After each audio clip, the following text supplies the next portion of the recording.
I hope it's really bad because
What's going on, everybody? We are live. It's BoogiePod episode 51, regardless of what the thumbnail tells you.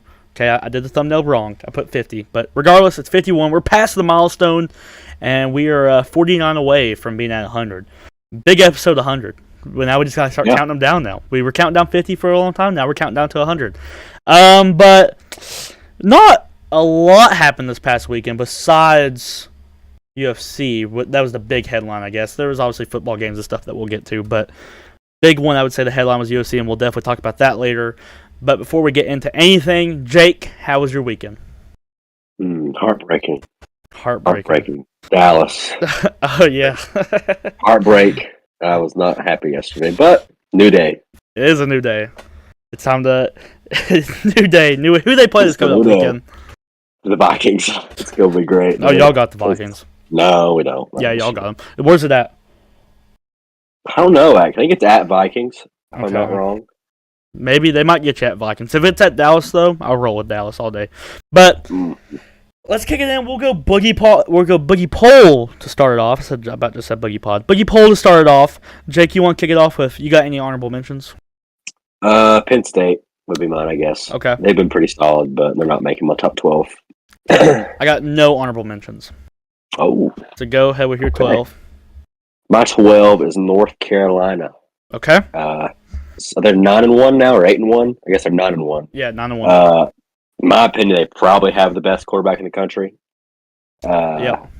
He's at least top 3, so they're going to be. He's carrying. I guess he's carrying them. Their defense is really bad. So yeah, their defense is terrible. Yeah, they're definitely just cracking 12. Yep. Okay. At 12, I have Penn State, the team that you had in your honorable mentions. The reason why I think they deserve to be there is because their only 2 losses are to Michigan and Ohio State.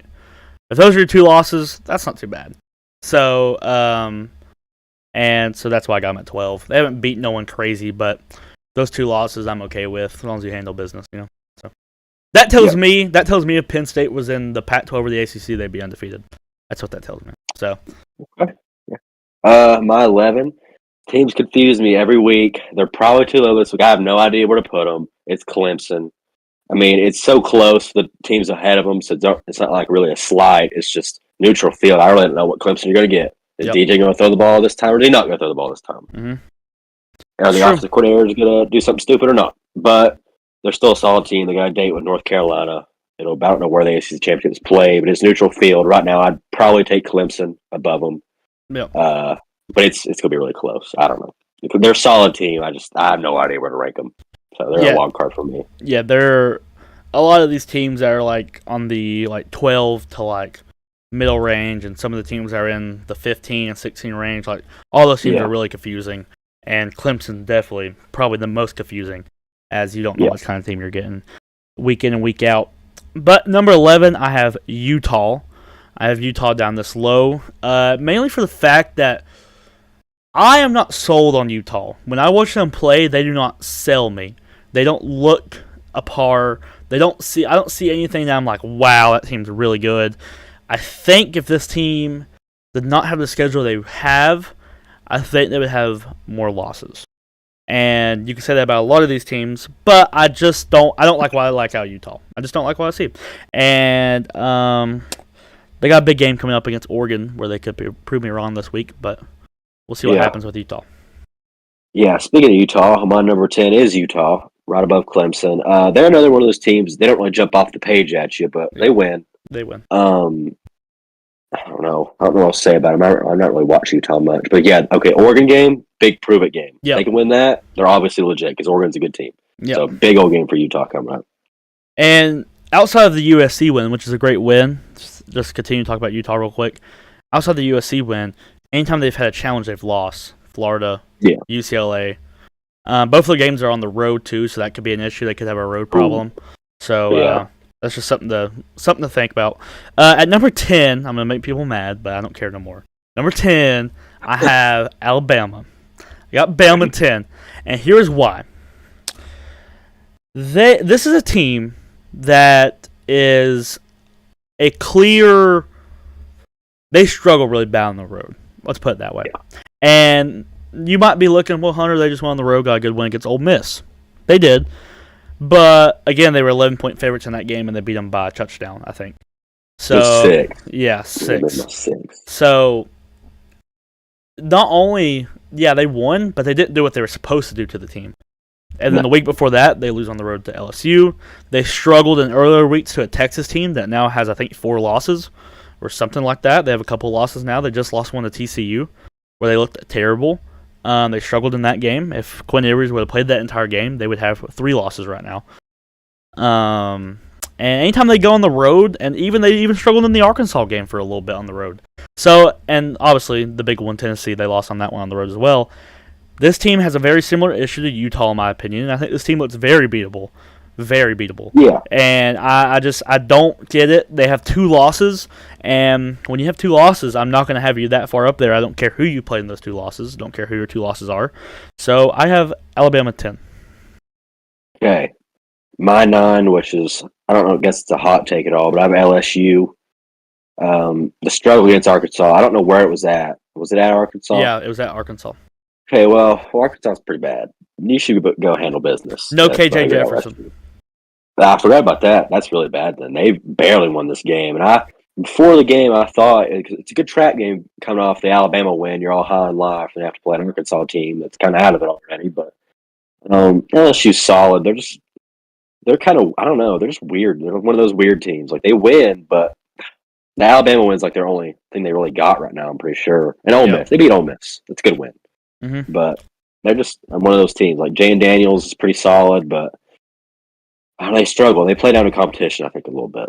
But they're still solid. Yeah, at number 9, I also have LSU. 2 losses. Without KJ Jefferson, you could barely go on the road and beat Arkansas. That's bad in my opinion. So I'm going to drop you for that.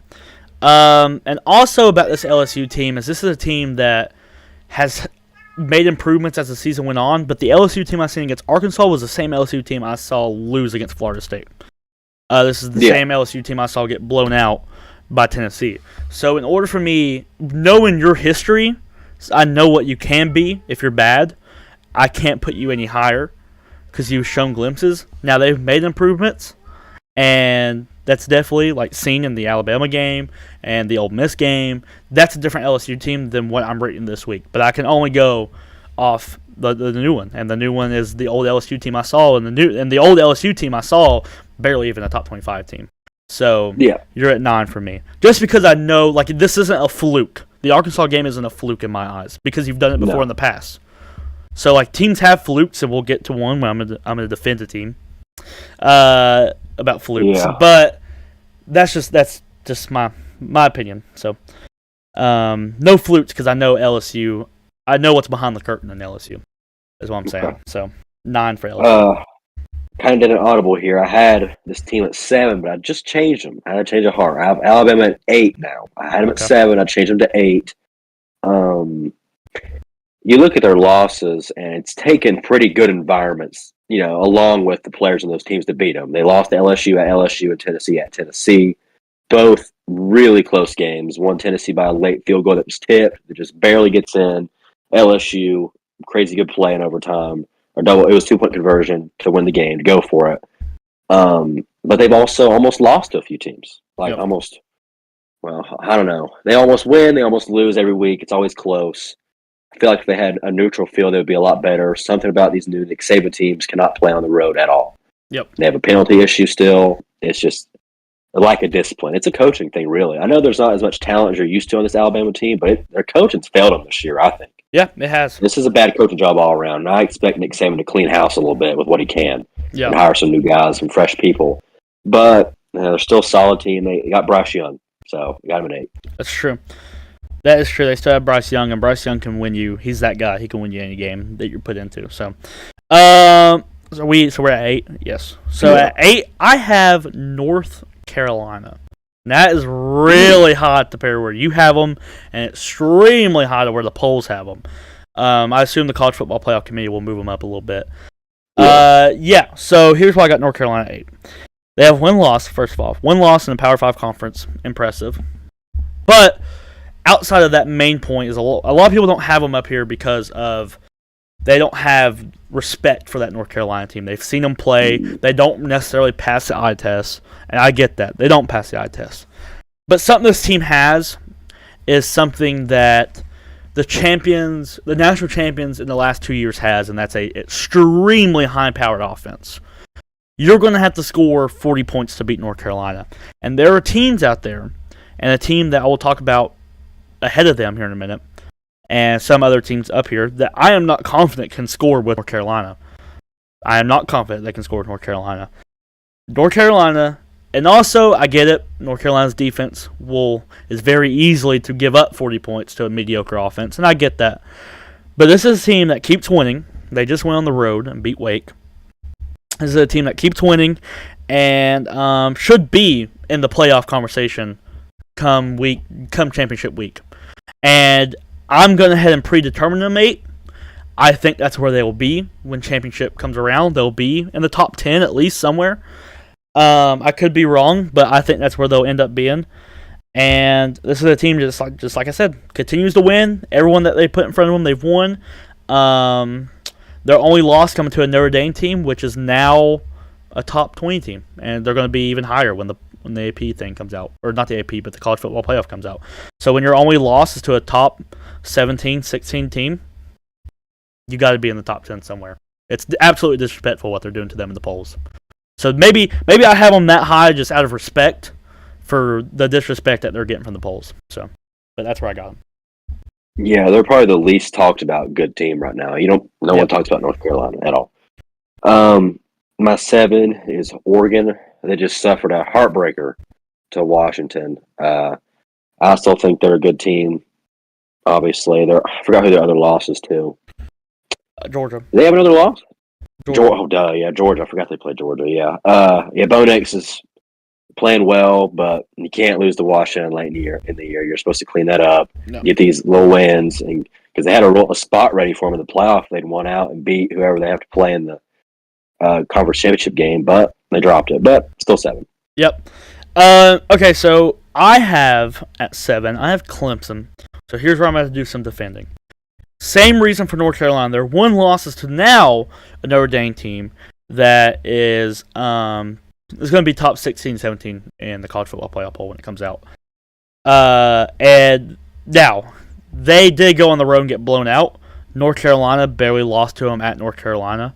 So very similar resumes there. That's why I have them that close. I had Clemson. If we didn't do the BoogiePod last week, but if we had them, I would have had them at 10 or 11. I had them pretty low. I was actually very impressed with the Louisville win. I know it was at Clemson. Clemson usually does good at Clemson. But Louisville was no slouch. 6-3 team that was very hot. And they handled business there. If it wasn't for a Hail Mary at the end, they would have completely blown them out. They still kind of blew them out, 34-16, I think, or something like that. And one loss, and this team will be in the college football playoff talks. Either North Carolina or them will be in the college football playoff talk at the end of the ACC championship. And when that's over, it's going to be one of those two teams, and the other one will be irrelevant. That's why I got them next to each other. So, I think very similar teams. Yeah, they are similar. I had them together as well, just a little lower than you. So it's same kind of thoughts, but I just have them lower. 6, I have USC. I wanted to put them 5, but I didn't. Caleb Williams is another great quarterback they have. Big game against Utah coming up, I believe. So they're just solid. I don't know how the committee would handle a one-loss Pac-12 champion this year, because Pac-12 is not as bad as it usually is, I don't believe. I think it's better this year, surely. It's better. Yeah. USC being good is helping that conference a lot. But yeah, I don't know what else to say about them. They're just solid. They keep winning. Some close games there against Arizona. I think it was just Arizona, yeah. Close game, but... Yeah. I still have USC 6 as well. They continue to win. Their only loss coming to Utah on the road. That's a fine loss. Ain't nothing wrong with that. Especially as a very close game, too. So it's not like they got blown out on the road. Yeah, this team wins out. I think they will be in the playoffs. I think they control their own destiny right now. And that's about it. Yeah, they continue to win, and they look good doing it. Offense is very high-powered, and they're starting to figure it out slowly on defense. So, good for USC. My 5 is TCU. The playoff committee obviously has to have them in because they're undefeated, but this is a power rating, so I don't think they would beat anyone ahead of them. Pretty good defensive win against Texas, though. Hey, the defense won that game. That's something that's kind of scary. If the defense can play like that, then they're going to be way higher up soon, like here in the next couple of weeks. But the Texas team they beat is really weird. They're another one of those teams you don't know what you're going to get. Quinn Ewers has been pretty bad since he got back from his little shoulder or collarbone issue or whatever it was he suffered against Alabama. It's a good win, though. It was at Texas. Can't disrespect them for it, but I just think they'd get beat by the people ahead of them. Okay. At number 5, I have Tennessee. I would agree with you. I would have TCU here if it wasn't for them to go on the road and beat Texas, where they were 7-point dogs. They went on the road and did that. So I moved them up, but I still got Tennessee 5. Very impressive win against Missouri. It was close for a little bit, but, I mean, you're going to have close games at halftime. You know, if you're only struggling with halftime close games, and at the end of it they're not close, then you're going to be just fine. I got them at 5 just for that simple fact. Still the loss to Georgia, which could come back and haunt them at the end of the year, which would be an absolute tragedy. That's what's wrong with this playoff. But, yeah, got them at 5. My 4, and it's close with 4-3. You can flip-flop them, so just kind of put them in the same boat. It's Michigan. Blake Corum's running that offense now. They're running back. He's definitely their best player and a Heisman candidate. They're just still only clear scores to Ohio State. That's all you really have to say about them because that game's gonna define both their seasons. But right now, I'm definitely top 4. Yep. At 4, I have TCU. Kind of already touched on it. The road win against Texas this past week was very impressive, and a lot of people were picking them to lose that game. They were able to go on there, and like you said, with their defense, which is not a lot of people expected. The kind of narrative around this TCU team was whenever the offense wasn't going to show up, they were not going to be able to win. And they were able to win, and they stepped up against a valuable Texas team. So very, very impressive win by TCU, and that kind of puts them at 4 for me. Plus the big goose egg in the losing column is another big deal. Why they're 4. So. Yeah. My 3 is Tennessee. Again, I'd say the same boat in Michigan. You could kind of flip flop them whatever you want, whatever your opinion is. Good bounce back win against Missouri. It was a little close, and they just completely blew them away. Set a single game record for yards at 720 something. That's the highest ever for a Tennessee game. Only lost to number 1 Georgia. So that's a pretty good resume. That's really good. Beaten. Yep. So I'll have to keep them at 3. I can't put them any lower. At 3, I have Michigan. Defense continues to show up. Only thing that scares me about Michigan is they could be big frauds. Haven't played nobody but Penn State. And not trying to discredit that win, but it was also at Michigan. So at least Ohio State was on the road in the wideout. So Michigan could easily walk into Ohio State in Week 13 and get the absolute crap beat out of them. And I feel like not a lot of people are thinking about that. That Michigan has literally played. They are the least proven team out of every team I've mentioned so far, in my opinion. Yeah. That includes North Carolina. I know a lot of people like to throw North Carolina in that. Michigan's more least proven than North Carolina, in my opinion. So I got them at 3 just because what I think they are, but that's a big thing. And, we'll see what they are come Ohio State. But 3 Michigan. Okay, my 2 is Ohio State. Same thing I said about Michigan. Big, that's the game that'll define both their seasons. Stroud's playing well as usual. I don't really know what else to say about them. Just kind of Ohio State, all regular stuff. Yeah, at 2, I also have Ohio State. Same reasons you mentioned. Offense high-powered. Defense will show up occasionally. The Northwestern game was a little sus. We didn't get to talk about that one because we didn't do the BoogiePod last week. But besides that, Ohio State still a really good team. Number 2. Yeah, one thing about Ohio State I will say though, if that game's raining, Michigan will kill them. If it's bad weather, because they'll just run the ball the whole time. Yeah. And Ohio State apparently can't win if they can't throw. Yeah. Which I was surprised because everyone's high on that Ohio State running back, but maybe it's a scheme issue. I really don't know. But my number 1 is Georgia, obviously. Probably the best resume right now. Beating Tennessee and Oregon, who are both in my top 10. Yeah. One's in the top 4. Who they just play? Mississippi State. Solid win on the road. Just keep humming along, get to the conference championship game. Yeah, Georgia, I completely agree with you, number 1. Something to note, though, the Mississippi State game was close at halftime. A little weird, but they ended up blowing them out so bad it doesn't really matter. But it is something to keep note there. But I also have Georgia, number 1. That was a long boogie poll. We talked a lot right there. We even didn't feel like it. So let's move on. Pick'ems. I am 18-8 on the season. You are 15-11 on the season. We only have 2 ranked games. Now, I do want to say that it's going to be their AP poll rankings because the college football playoff rankings not out yet. So I have to go by the AP poll rankings. So keep a note, these rankings could change a little bit, but this is what we're going to roll with. So number 7, USC on the road at number 16, UCLA. Ooh. Great game. The Pac-12 gets crazy this week. I'm going to go USC. Okay. I think they'll scrape by. I think it'll be a close game. I got USC. All right, I am rolling with number 16, UCLA. I think UCLA knocks out USC and ends the Pac-12's complete chances of making the playoffs. Knocks them out. For Tennessee and Clemson's sake, we want UCLA to win that game, though. Let's move on. Number 10, Utah at number 12, Oregon. It's at Oregon. I got to go Oregon. Okay. Utah is a very solid team, but I think Oregon will have a good bounce-back game against them. Yeah. We mentioned that Utah struggles on the road already. That's their 2 losses. This one again on the road at Oregon. Very unlucky with their schedule. Feels like all their tough games besides USC. But I also agree. I think Oregon pulls out the Utah win here at home. Good bounce back game for Bo Nix and all those guys. So let's move on to my playoff pool. In this order, we got Georgia, Ohio State, Michigan, TCU. These are the 4 teams that control their own destiny. All they got to do, if these 4 teams win out, they're in. No doubt. These 4 teams, they win the rest of their games, they're in. Obviously, Ohio State and Michigan got to play each other. So one of those will be either knocked out or they could move down just to 4 or something like that, depending on how that game works and everything and the teams below them. But then moving on at 5, I have Tennessee with 1 loss. They'll need a little help. Number 6, USC with 1 loss. I think they're a team that if they win out, they could be the number 4 team, but they still need just a smidge help. Number 7, I'll have Clemson with 1 loss.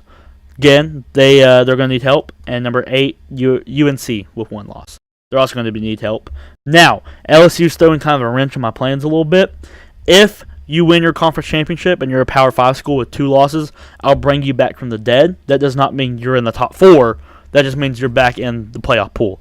So just want to mark that out there just in case if LSU somehow beats Georgia or another 2-loss Power 5 champion does it. So let's move on to our NFL Power 5 rankings. I'm changing mine completely upside down. I'm going neutral ground.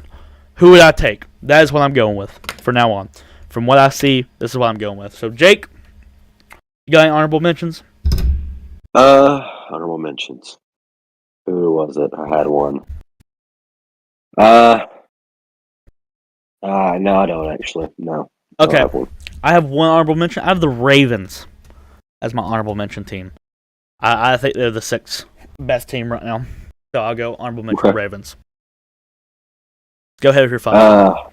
My 5 is the Bills. They've been on 1 pretty much every week, but mid-season rut has struck the Bills. They're in a rut right now. They're not playing good football. Josh Allen is not playing good football, but I think they're still a top 5 team. In my eyes, I'm sure they have to turn it around. This team's too good. They got to turn it around. But for now, I agree. 5. All right, at 5, I have already a hot take. I got the Bengals at 5. I would take the Bengals on neutral ground over a lot of teams below them. Just my opinion. I think the Bengals, I know they don't have Jamar Chase right now, but there's talks he could be coming back this weekend. So if he comes back, I would take Jamar Chase Bengals is what I'm judging right here at 5. Jamar Chase Bengals is what I got at 5.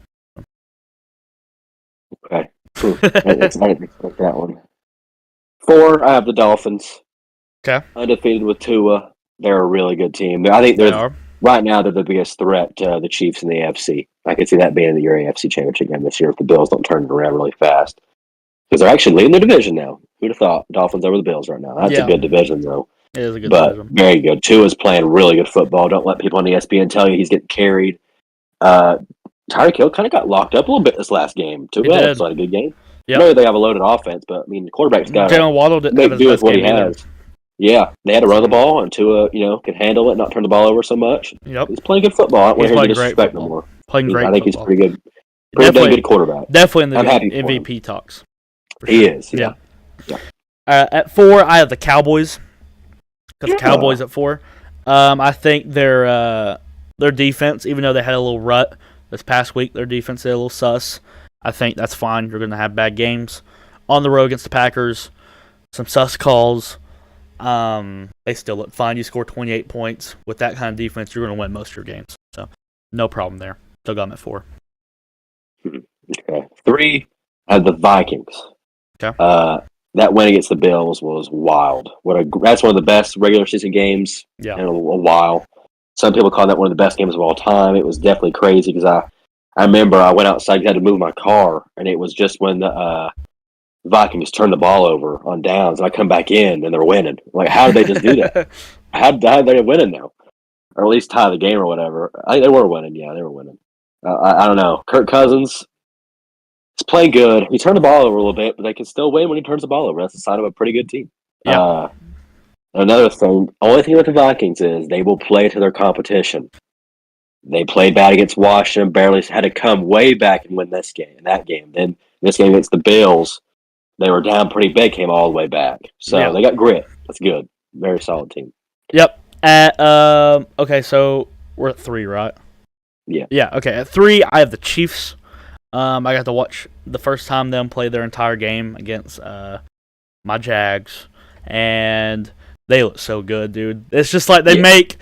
Like, I know I watch the Jaguars every week, so my expectations are a little sus, but the Chiefs look so fluent on offense that the dudes are always open, it feels like, and Patrick Mahomes never misses. Like, they would drop a pass, and I would be generally excited.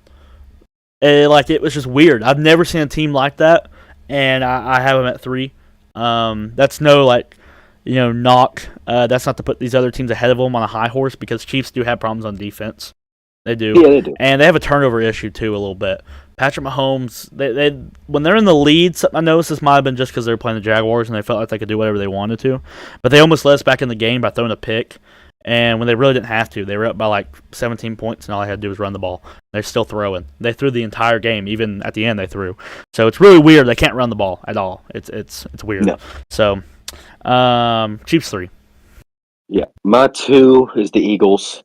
No, you're not losing. They don't lose. So you have to be. You're obviously a really good team. They're pretty complete. I think Jalen Hurts isn't being asked to do too much. I think the only game this year where I've seen, because I don't watch them often, they're not on TV where we live every week. So I only seen one game where Jalen Hurts was going out of his way and throwing bombs. That was against the Steelers. Him and AJ Brown had 3 big long touchdown passes. Usually, I think he's not a game manager, but he's not he's not going out there and making the plays by himself. But he's playing very well. This is definitely the best play of his entire career by far. It might end up being the best season of his career with this team, because this is probably the best team he'll ever have. If they get any better than this, that's scary sight for the whole NFC, because they are very complete. Yes. Besides maybe the running backs, they're all solid. They don't have a stud. Yeah. Miles Sanders is very good, but they benefit from a great offensive line. Yeah. If their offensive line had an injury or two, that need to go down the toilet. Yeah. But right now, very healthy team, very good. Yeah, I agree. At 2, I also have the Eagles. Same reasons you mentioned. Don't have to repeat them. Identical reasons. Yeah. My 1 is the Chiefs. And one thing, I'm not kind of go away from the whole team. Patrick Mahomes, if you hear anybody put anyone in the same MVP conversation as him, they're being a little bit disingenuous, because he's running away with it. He's the best quarterback in the NFL, and he will be the best quarterback in the NFL for the next 10 years, barring injury, of course. Yep. He's that good. He is insane. I wanted to think Josh Allen was in the same realm as him, but he's not. He's a very good quarterback, too. There's no slight on anybody else. Yeah. Patrick Mahomes is going to be the guy. Yeah. As soon as Tom Brady's gone, Mahomes is the face of the NFL. He will be for the rest of his career. Very, very good. Yeah, I don't see how he's that good. Number 1, I have the Bills. Despite the loss to the Vikings. Wow. Despite the loss to the Vikings, despite all that, on neutral ground, I will pick the Bills over anyone. The Eagles. If it was neutral ground game right now and they were playing, I'd have to take the Bills. If they played the Vikings, again, right now, the exact same game, the exact same weather, all they had to do is play again today, right now, I'd pick the Bills. Yeah. And if they lost that game, if they lost again, next week I'd pick the Bills again.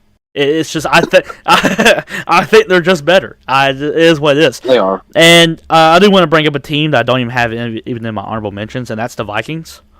I didn't even have them nowhere near my list, and that's because I think they are very, very lucky to be 7-1. They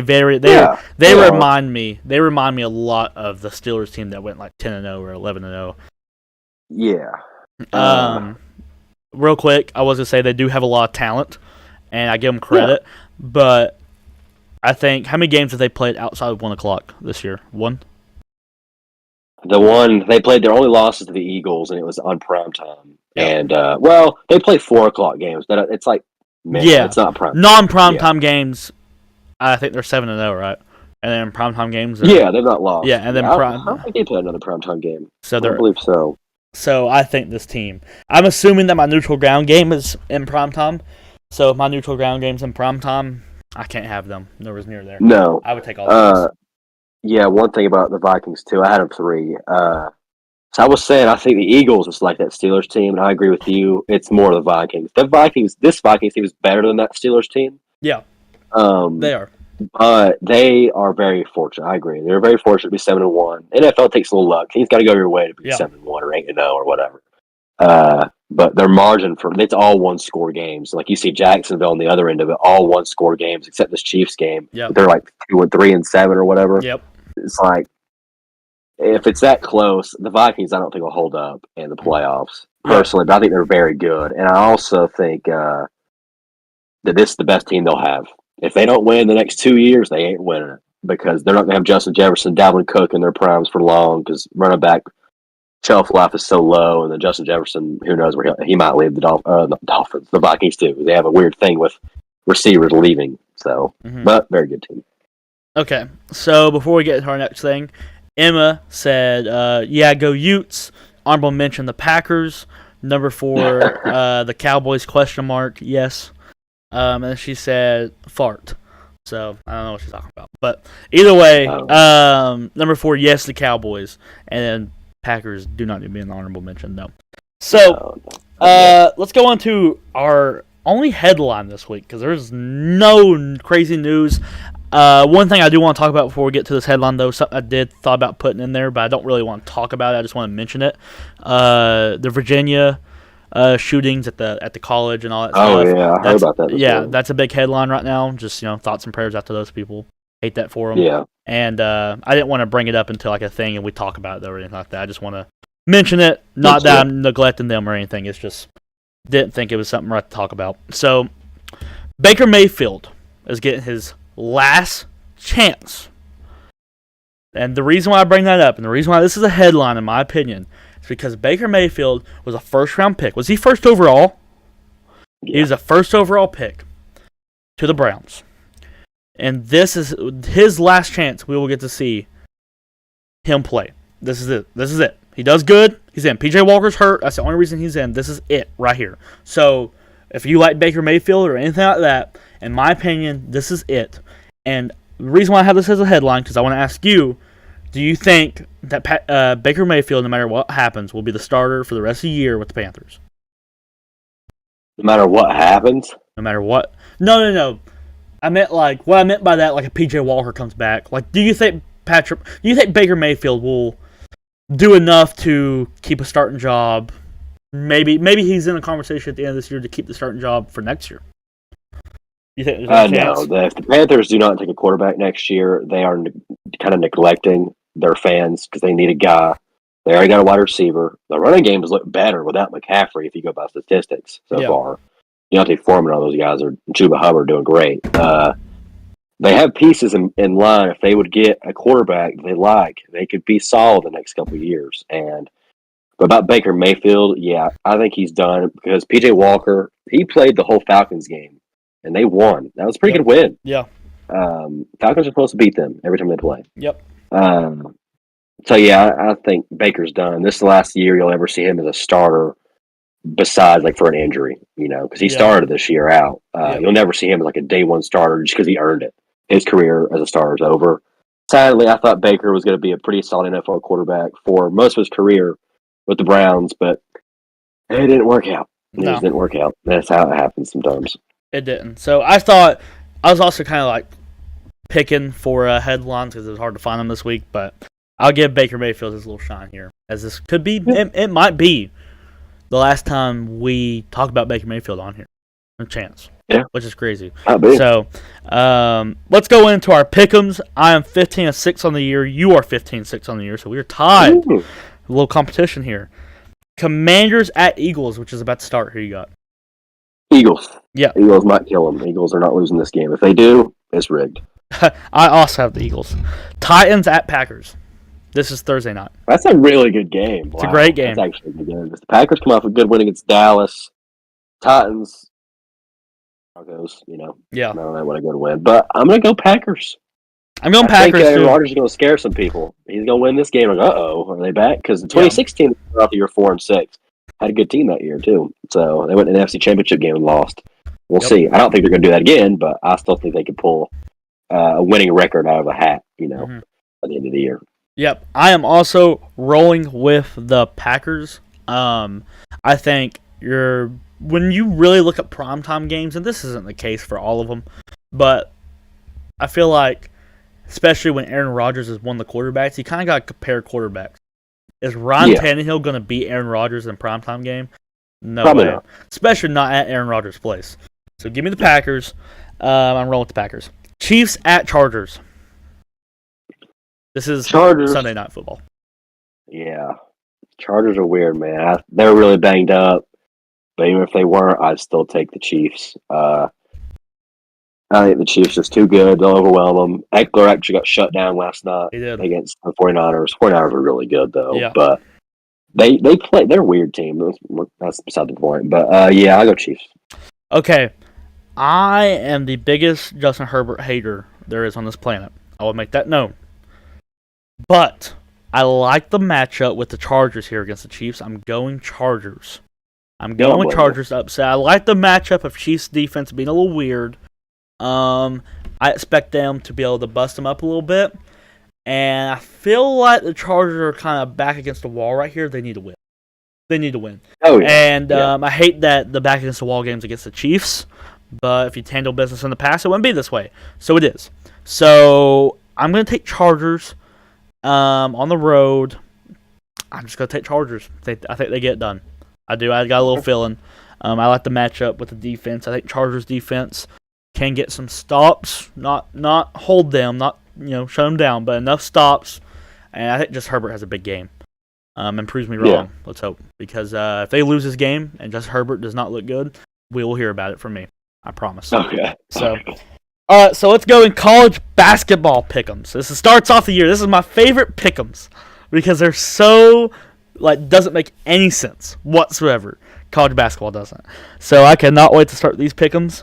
So it starts off Tuesday. It'll be number 7 Duke versus number 6 Kansas. So it's neutral ground. Oh, man. Great game. Oh, wow. I'm gonna go Kansas. Okay, I'm also going Kansas. I'm also going Kansas. All right, Wednesday, number 2 Gonzaga at number 11 Texas. Gonzaga. Gonzaga will pull it off. I'm going Texas. Okay. Give me the Longhorns. I'm rolling with them. I think at home they'll be able to get it done. That atmosphere's going to be nuts, dude. It's going to be cool. Number 16, this goes into Friday. Number 16, Virginia versus number 5, Baylor. So neutral ground. You gotta go Baylor there. Yeah, I think Baylor as well. I think Baylor's too good. I think this Virginia team's not as good as they used to be in the past. Number 19, Illinois versus number 8, UCLA. Neutral ground. UCLA. I'm also rolling with UCLA there. I think they get it done. Illinois is one of those teams. I think UCLA actually has a really good team this year. It's more I really like UCLA's team than it is Illinois' team. Going into Sunday, number 4 Kentucky at number 2 Gonzaga. Wow, Gonzaga's got a hard little schedule starting off. I think Gonzaga gets them both. Okay, I'm taking Gonzaga in this one. I like the bounce back game at home. We really get to see what that Kentucky team is made out of, and we know Gonzaga's good. So we'll see how that goes. And then Monday, before we do the BoogiePod, this will be 2:30, so it'll be before we do the BoogiePod on Monday. It's number 23 Texas Tech versus number 10 Creighton on neutral ground. I'm gonna go Texas Tech. Okay, I like that pick. This is the hardest one I had to pick. Really had to consider this one. I'm going to go Creighton, but this is 50-50. I could definitely see Texas Tech pulling this one off. I don't know how good Creighton is this year. We'll see. Let's go into UFC, which is the big headline talk right now, and that is Izzy's KO loss to Alex Pereira. Jake, what was your reactions and thoughts about this fight? There's something about the 5th round this year with the big champions because it ain't going well for them. Usman getting flatlined and Izzy kind of getting TKO'd. I was ashamed. Like, I wanted Izzy to lose. I picked against him. I had PEREIRA. I said PEREIRA would win as soon as he beat Sean Strickland, and I was right. But not in this way, because PEREIRA was getting beat. He was down 3-1. And Izzy actually, during that fight, won me over a little bit. I was like, I kind of want Izzy to win now. If he's going to fight like this, I like Izzy again. But then he gets knocked out or TKO'd in the 5th round with a few minutes left. I don't know. Pierre's left hand is it's too much for anybody to handle, I think. That's obviously what won him the fight. Izzy's more skilled, I would say, overall as a fighter, but in MMA, it's kind of how it works. It really matters sometimes how skilled you are. So, I don't know. I think Alex Pereira is pound for pound, the most powerful puncher in the UFC. He has to be, probably. Chandler comes to mind. Obviously, Ngannou comes to mind. But I think Pereira tops them all. He touches people, and they go out. Lights out. And it is... And I full respect to Alex Pereira. But he's also, a lot of people, I've seen the narrative on Twitter saying a lot of people think this is the most beatable UFC champion in a long time and things like this. I want everyone to note that I agree, there's bad matchups for Pereira, obviously with the wrestling disadvantage. But note that every UFC fight starts standing up. And as long as that fight is standing up, Pereira can one-tap you. Look at Winnicker's chin. It's bad. Vittori's chin is really good. So, that might be a little different. But Vittori's also not... something tells me Pereira might be able to keep that standing a little bit. Why can he not look at the Izzy film and do the same thing Izzy did? I don't know. So, we'll see. We'll see what happens. But my reaction and thoughts are to it is just... Izzy beating him. And then, it's... I don't... necessarily. Originally, I was like, man, that really sucks for Izzy. He was doing his thing. But I kind of thought back when I was going to the fight how I thought Pierre would win. And I never thought he would be able to outpoint Izzy. And the reason why I say that is because I don't feel bad for Izzy's loss no more. I think he lost. It is what it is. I don't look at he was up 3-1. He was. I don't look at it that way, though. I look at him, he just lost. Because if Pierre's going to beat you, he's going to knock you out most of the time. Yeah. So he won how he expected to win. It was by knockout. And I want to give a shout-out to Pierre's corner. Great corner work. They straight up told him, dude, hey, 5th round, you got to have a knockout. And usually, it was kind of a competitive fight, it's a close fight. When they're like that, you'll see a lot of corners kind of like be more confident, saying, hey, you're up right now, you're doing good. Not Pierre's corner. They told him straight up what it was, and you could tell Pierre had a little bit more urgency, and that paid off. So I think that win goes to the corner. They did a great job. It was great. Glover Shares did a good job as a coach starting off. Yep. We'll also react to the Weili becoming champion again, double champ. What do you think about that? It was expected. It was we were watching it, and it was kind of like a matter of time to when she'd win. Yeah. And spars was really not much competition, but Weili, I think, is the best fighter in strawweight. Yeah, I believe. Yep. Strawweight. Yeah, I don't care if she lost to Rose. I think Weili's the best fighter. Yeah. Rose, that performance she put up against the spars really helps my narrative a little bit. Weili, they always talk about her. She's a crazy athlete. I don't know who her next defense will be against. That's what I was going to say. Who do you think's next there? I have no idea who it is. It's hard. I don't know. I don't know who it is. Yeah. I don't know much like all the strawweight fighters, but very solid fighter, obviously. Yeah. It was all expected. Yeah. Weili steps ahead of everyone. If she can just get past the whole Rose kind of owning her deal, she'll be just fine in that division. So, and then Chandler Poirier, great fight. I'll kind of kick off my reaction here with this one. Great fight. I said this at that day. I think Chandler's size is the reason he lost his fight. And I'm going to give full credit to Poirier. Because how easy do you think it could have been for Poirier to say, I've made my money. I have had 2 shots at the belt. I'm obviously probably not going to get a third. And if I do, I'm probably not going to win. I am just fighting to be fighting now at this point. Literally, he's not fighting for money. He's not fighting for the belt. He's just fighting to be fighting. And you pick Chandler, and after round 1 and 2, how easy would it have been for Poirier just to say, he won. Who cares? Doesn't mean anything. And he went out there and submitted him. Didn't knock him out, which I thought was how Poirier would win if he did. He submitted him, which is absolutely crazy. So I want to give support the Poirier there. And in Chandler's case, man, I don't know what's next for him. I feel bad. Yeah.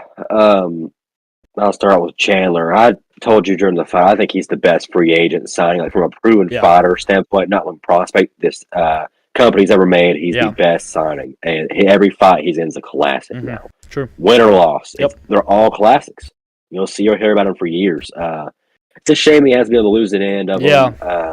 It sucks. He's a good dude, but I think he's a little fake humble, which is fine. He's humble. I think he pretends a little bit. He's overly humble sometimes. He did like the little 30 stuff Poirier said he did. But, yeah, he looked good. Poirier, credit to Poirier again. He's so smart. He somehow didn't ever really get rocked that bad. He said he got hurt. He probably did get hurt, but not like visibly like, how it could be. I don't know how he never got like that hurt. Chandler was tagging him up. Yeah, Chandler's chin is good, but it's not that good. It's not that good. But he handled it well, weathered the storm. Actually, almost got 10-8 rounded in round 2. It was close. I gave it a 10. Chandler beat the crap out of him. Yeah, I probably would have too. It was close to being a 10-8 at least. And then he came back, cemented him. He's got heart. We all knew that. Yeah. And he's just good. Yeah, I respect the Poirier. I can't say that enough. Just respect the Poirier. And for Chandler, I think he deserves the McGregor fight. I think out of everything he's done to that organization, I think he deserves it. He does. He's done the most for that division, I think. Put him on the map. I mean, the division's already on the map, but it's just he brings all the headlines. And something else about Chandler, too, it's like when he thinks he can get knocked out, his chin shows up a little bit. So I'll give him credit. It's like a mental thing with him a little bit. Yeah, and I think when he got knocked down against Tony and Oliveira, I don't think he respected their hands, and that's what got him. It was like out of the blue, he just got caught. A little quick left hook or something. But then he's got guys like Poirier and Gaethje. He knows they can hit and strike really well. And he got knocked down in both fights, but he never, went out or nothing. I don't know. Yeah, him versus Conor would be awesome. That's my next dream fight. That's probably my dream fight right now. Yeah, that's my dream fight. That fight is insane. There's a real chance you see Conor like shadow round. Like, he got knocked out by Poirier, but it'd be 5 rounds too because it'd be a main event. And then, I don't know who that gives the edge to really because they're both their gas. I don't know. Yeah, I would beg for that fight, dude. And Conor could like just jab him and knock him down. Yeah, he's powerful. So I have no idea who'd win that fight. It's crazy. Awesome. I hope they do that. Yeah. And then let's give our prediction for Derek Lewis versus Spivak. This is a great main event that's kind of sneaking up on us a little bit. My prediction is I'm going to go Spivak, knockout in round 2. I think Derek Lewis is done a little bit. But Derek Lewis does have a reputation of being great on fight nights. So, but I'm going Spivak, though. Yeah, I agree. I think Derek Lewis's time is up, sadly for him. I'm going to go Spivak. It's just coming down who lands first, but I think Derek Lewis has no heart. The man has no heart for the game anymore. I don't know if he ever did. You touch him once, bad, it hurts him, he will quit. Yep.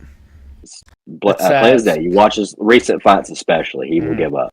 That's the only reason. That'll be the difference. Yeah, that's the difference between him and Tuivasa, too. Tuivasa has heart. Yep. Heart. A lot of heart. Yeah, a lot. And if any of you guys in the comments have any questions sports related to us, ask them now. We'll answer them. But Jake, what is your question of the week? Oh shoot! Sneaks up on you every week, man. I forgot. I knew I was forgetting something. Crap. Oh. Okay, I don't know if it's a question, but it's a talking point. Okay, that's fine. Deji fought Floyd Mayweather yesterday. I don't know if this is true, but I saw a Twitter thing saying that Deji might have cut him. No. I swear I saw that, dude. I swear. Because I know Floyd got really mad. He, went after him. Like, not like he did against Logan Paul. Yeah. I know Logan Paul's a bigger dude, but these fights are kind of gimmicky anyways. Yeah. But he, went after Deji and smoked him. I was like, what if he actually did get cut by Deji? Who would have thought? That's Deji funny. Cut Floyd Mayweather. Yeah, that's funny. Yeah, that's a good. I don't know if that's true. 100%. I saw it. They were like, "Did you cut Floyd Mayweather?" I was like, "No, really not." Let's say that's true for a second, and if that's true, I can tell you what happened right now. They probably both agreed that we're going to go in here, we're going to kind of carry it, do whatever. Because I seen a Twitter thing of Floyd one of the exchanges, and Floyd's literally just tapping him. It's so funny. He's literally just carrying them, and it's bluntly obvious too, which is pretty crazy. But if that's the case, that I bet you they were both agreed to go in there and go easy, and then Deji ran back and hit him, And he got mad. He probably did. And if that's what happened, I bet Floyd got mad, man, and just went after him. Another point about boxing is the new WWE with all Jake Paul and all these guys, and even Floyd now. It's exhibition. It's not marketed the same way as Jake Paul's is, but it's all like, especially Jake Paul's crap. I know it's a conspiracy. I think it's fake or like rigged, but I mean, there's a lot of evidence there to see, and you're like, that's a little weird. Yeah. It's fighting old dudes now. I don't know. It's kind of like WWE. It's all like, we'll agree on what's going to happen here, you know. Yeah. As long as the outcome is what we want, we'll be good. Yep. And no fan questions, so that'll wrap it up. BoogiePod episode 51, again, ignore what the thumbnail says. And we'll be back Monday with episode BoogiePod episode 52. That thumbnail will be fixed. And we'll have some clips and stuff put out this week, hopefully, as I always plan to do. If I ever get around to those or not, are always meant to be seen. I don't know why I said but that's about it. And we'll see you guys.